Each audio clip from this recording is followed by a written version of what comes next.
yes, for certain, God is all, and all is God.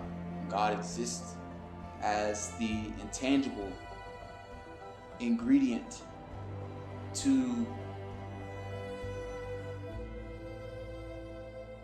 the entirety of what existence is.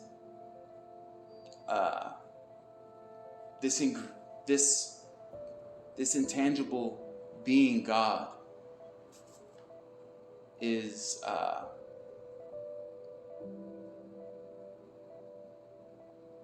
reduced down to fractals of itself, experiencing itself in the mind of itself. And we are the fractals. Fractal being a smaller part in the same shape as the bigger part. So we are all action is God in action. We are only the ones that decide whether which course it takes.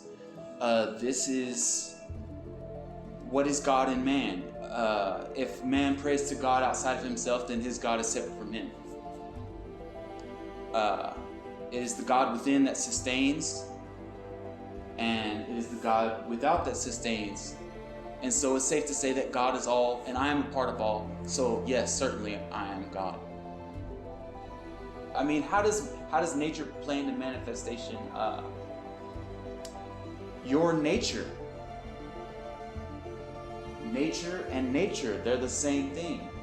If we leave nature alone, if mankind leaves nature alone, then it'll naturally express its perfection.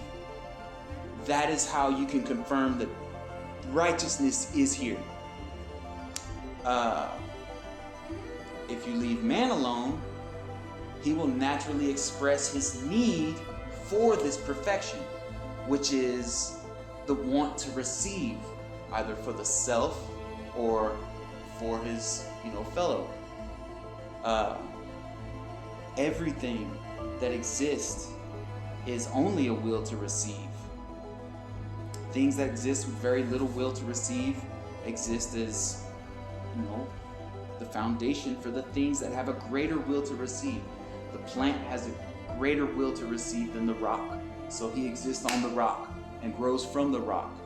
The animal has a greater will to receive than the plant, so he exists on the rock and plant and grabs his sustenance from that and each other.